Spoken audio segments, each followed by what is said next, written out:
Hola, me llamo Paola y el día de hoy les voy a hablar un poquito acerca de las distintas pruebas sensoriales que existen. Lo primero que debemos saber es que hay 5 tipos de pruebas sensoriales y estas son las siguientes.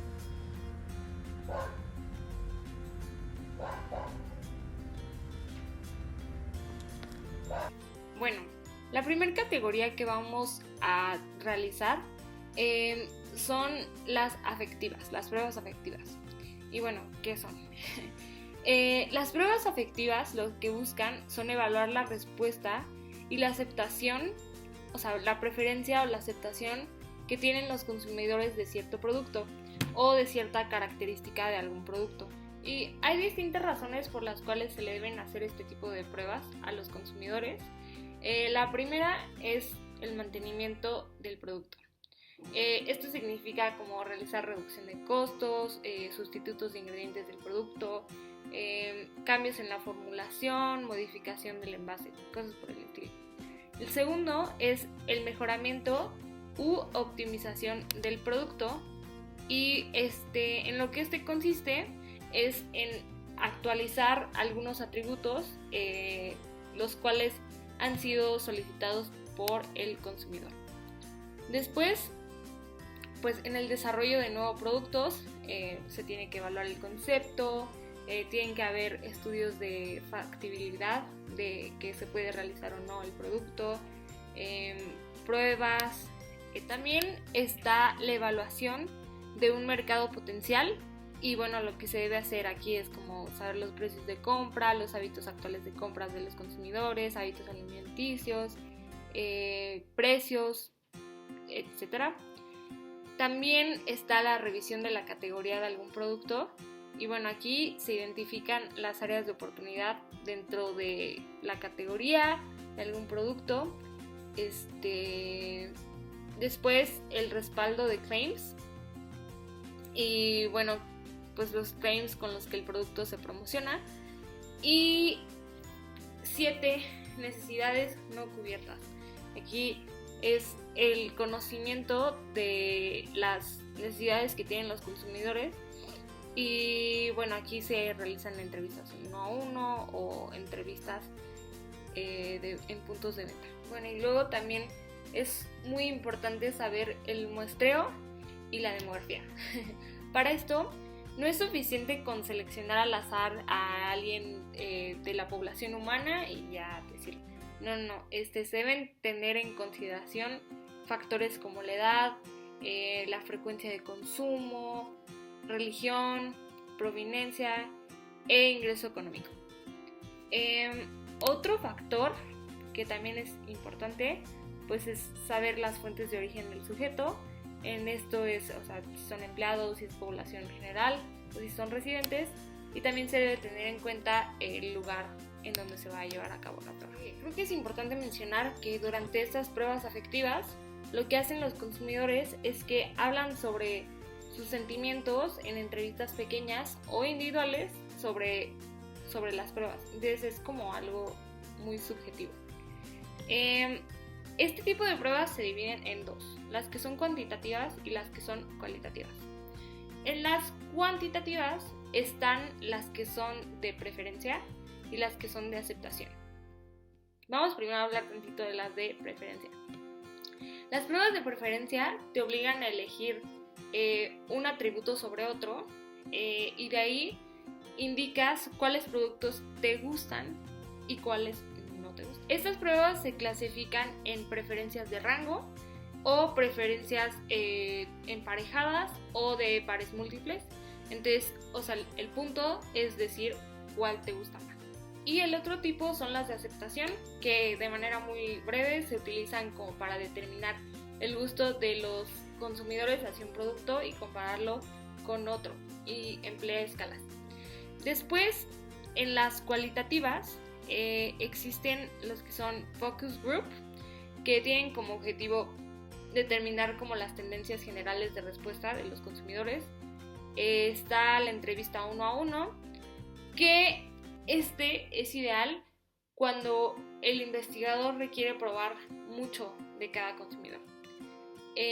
Después los mini groups, que es generalmente empleado en temas muy sensibles y se realiza de manera individual.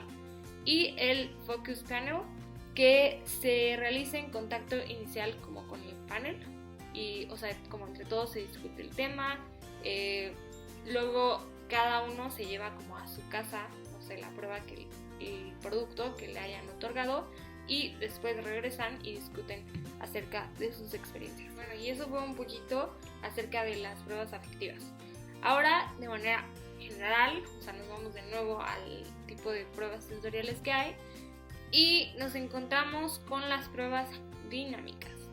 ¿Qué son las pruebas dinámicas? En la mayoría de las pruebas dinámicas están relacionadas con lapsos de tiempo. Entonces, la primera categoría que nos encontramos es Time Intensity. Esta es una prueba súper importante porque mide la intensidad de un atributo a través del tiempo. Entonces, hay ciertos tipos de productos que vamos a probar, como un chicle, que a través del tiempo va a ir cambiando la percepción del consumidor. Entonces, este tipo de pruebas son ideales para ese tipo de casos. Y bueno, lo que se realiza es una recolección de datos por computadora y normalmente el líder del panel es un juez entrenado y se utilizan entre 6 a 15 panelistas. La siguiente que tenemos es T-Kata, que bueno, posteriormente explicaremos solo kata. Pero T-Kata se trata de hacer una selección y deselección de atributos en un periodo de tiempo determinado. Y pues bueno, básicamente igual que la otra, pues te permite caracterizar la evolución de los cambios a través del tiempo. Y el análisis estadístico que esta prueba utiliza se llama CompuSense Cloud. Y una de sus desventajas es que puede llegar a ser muy compleja. Y bueno, también está la TDS. La prueba TDS se basa en hacer una recolección como de sensaciones dominantes percibidas durante la degustación de un producto. Y bueno, el problema con esta prueba es que no mide intensidad, o sea, lo que mide son sensaciones. Y se utilizan entre 10 a 13 panelistas, o también pueden ser 9 o 16, dependiendo si son entrenados o no entrenados. Y su análisis estadístico se realiza a través de XLStat. Las siguientes categorías que tenemos son las pruebas descriptivas. Entre estas se encuentra nuestra primera, que se denomina Flavor Profile. El objetivo de esta prueba es pues evaluar las características de aroma y de flavor, o sea, la intensidad que tiene, el resabio, etc. Y bueno, el tiempo de entrenamiento que se necesita para esta prueba son aproximadamente 6 meses. Las instrucciones básicas sobre sabor las tienen que saber los panelistas. Después, normalmente se utiliza como en alimentos, bebidas, cosméticos, etc. Y se emplea una escala utilizando 7 puntos. Después está Texture Profile, que lo que esta prueba hace es definir como los parámetros de textura en alimentos, bebidas, telas, etc. Y bueno, se utiliza un panel que contiene 6 a 10 jueces y son panelistas que tienen la capacidad de discriminar diferencias conocidas en textura. Entonces sí se requiere bastante entrenamiento, va como de 4 a 6 meses y son aproximadamente como unas 100 horas. Y bueno, la escala de son procedimientos que ya están establecidos, o sea, son como un glosario y definiciones. Después tenemos QA, que se trata de el uso de análisis estadístico para la determinación de paneles, procedimientos y terminologías. Utiliza panelistas que son seleccionados por su capacidad para discriminar pues los atributos, y son de 10 a 12 u 8 a 15 dependiendo si son entrenados o no entrenados, y usa.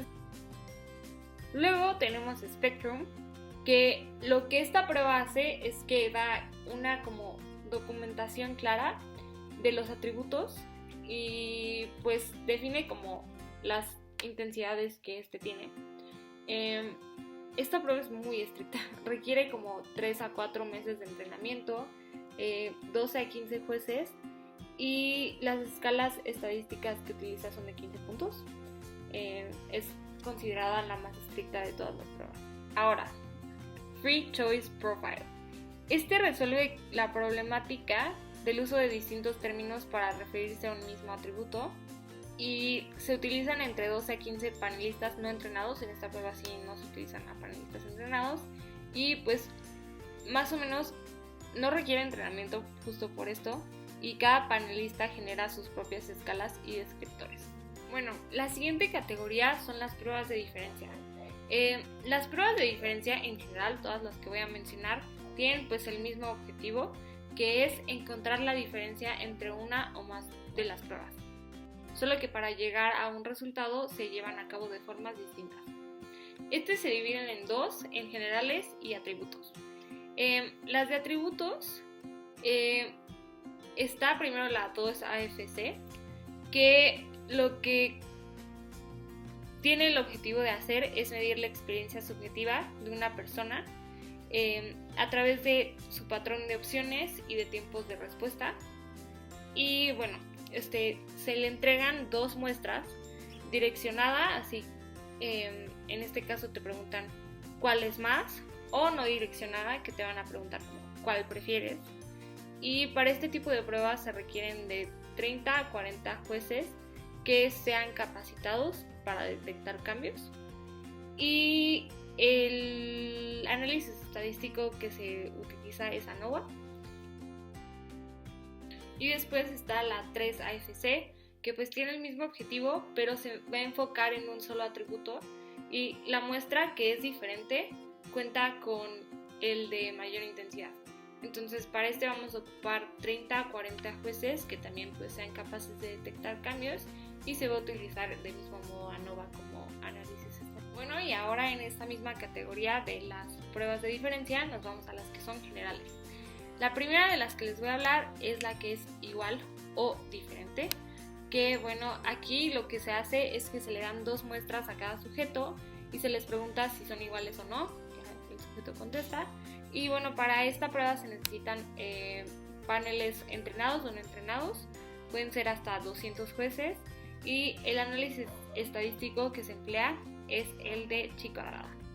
Después está el de diferente del control, que pues también busca determinar la diferencia entre una o más muestras, pero aquí también quiere saber como el tamaño que hay de esas diferencias. Entonces puedo usar un panel entrenado o no entrenado, y el análisis estadístico que emplea es Turkey o ANOVA. Posteriormente nos vamos con la 2 fuera de 5. Lo que esta prueba quiere pues, es lo mismo, determinar si hay diferencias entre un producto, y bueno, esto se especifica como en las diferencias que hay en los ingredientes o el procesamiento, etc. Para esta prueba se requieren de 10 a 20 panelistas que sean entrenados, y el análisis estadístico que utiliza se llama T14. Después continuamos con la prueba dúo-trío, que pues su objetivo es determinar la diferencia entre dos muestras, y bueno, para este se requieren al menos 16 panelistas que estén entrenados o no entrenados, y lo que se le va a hacer al consumidor, al panelista, es que se le va a entregar dos muestras que estén codificadas, en la que una tiene que coincidir con la referencia. El análisis estadístico que esta prueba utiliza es el Test Sensitivity Analyzer. Y bueno, después está la prueba triangular, que en la prueba triangular se requieren entre 20 a 40 panelistas familiarizados con la prueba, porque si no es un poco complejo realizarla. El análisis estadístico que utiliza son como pruebas de similitud y de diferencia. Y después está la prueba ANOA, que pues los panelistas también tienen que estar familiarizadas con las muestras A y la muestra no A. Y bueno, el análisis estadístico que utiliza es el de chi cuadrada. Y bueno, para finalizar, vamos a terminar con las pruebas de Sensory Profiling. Considero que estas son como las pruebas más importantes que se deben conocer, porque generalmente son muy empleadas a nivel industria. Entonces comenzaremos por Rata. Rata es una prueba en la que el consumidor evalúa la muestra y decide si un atributo dado aplica la muestra o no. O sea, califica la intensidad utilizando escalas. Y bueno, para que se lleve a cabo necesitas tener jueces semi-entrenados.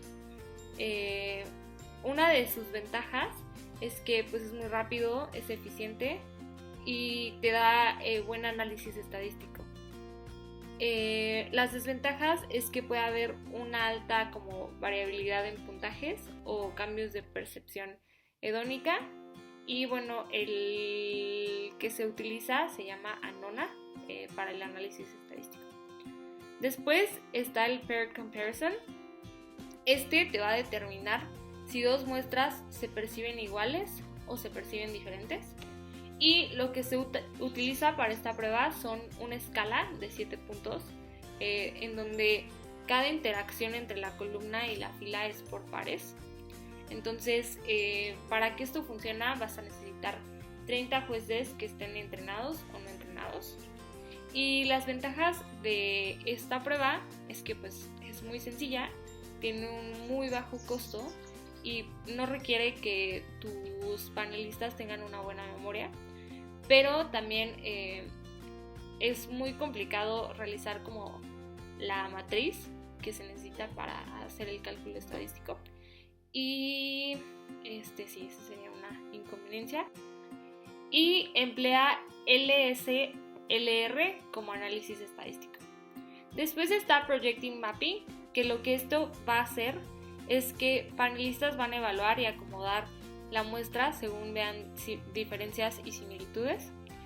Y para esta prueba se requieren jueces entrenados entre 9 y 15 o no entrenados entre 15 y 50.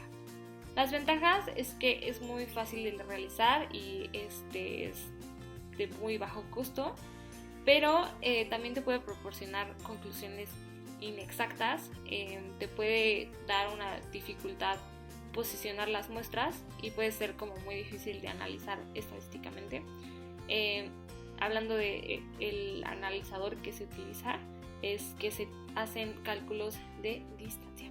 Bueno, y después nos vamos a ir con Sorting Task, que lo que esto va a hacer es revelar mediante análisis estadístico la estructura del espacio del producto y pues, o sea, el objetivo es como interpretar dimensiones.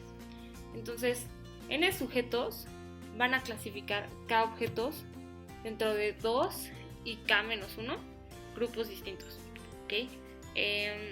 Se utilizan entre 9 a 98 consumidores o de 25 a 30 panelistas que estén entrenados o semi-entrenados. Y bueno, las ventajas de este proceso es que es muy rápido y es menos tedioso que algunos otros y tiene un bajo costo. Se utiliza MDS y GPA como análisis estadísticos. Después está Kata, que era el que les había mencionado hace rato que iba a decir. Y bueno, en Kata lo que los panelistas hacen es que evalúan las muestras por medio de preguntas. Entonces, normalmente se utilizan panelistas no entrenados, bueno, más bien siempre se utilizan panelistas no entrenados. Y las ventajas es que te va a calcular el perfil que tiene el consumidor y también el perfil del producto, pero sus desventajas es que puede ser como algo muy subjetivo y en vez de darte una clasificación te puede dar un conteo. Para esta prueba se utiliza XLStat y en la mayoría de los papers que he visto o he utilizado a lo largo de la carrera que llevo, esta es la prueba que más he observado que se realiza en la mayoría de los productos. Después tenemos Napping. Napping es muy interesante porque evalúa las semejanzas y diferencias que se perciben por el panelista marcadas en un papel o en un mantel, por eso se llama Napping.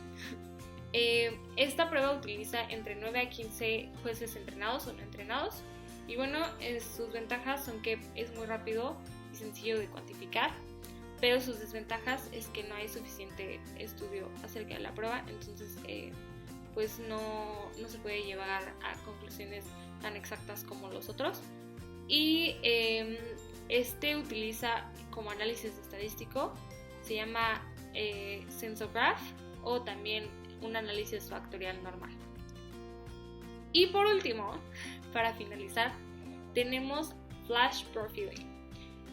Lo que esta prueba hace es que las muestras les son presentadas a los consumidores y estos la van a comparar entre sí.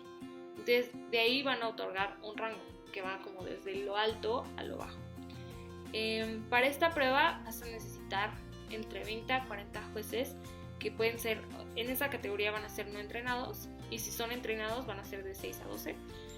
Y bueno, las ventajas que este método tiene es que es rápido y es fácil de clasificar y de describir, pero sus desventajas es que el número de muestras a evaluar pueden ser limitadas y puede haber como muchos términos idómicos.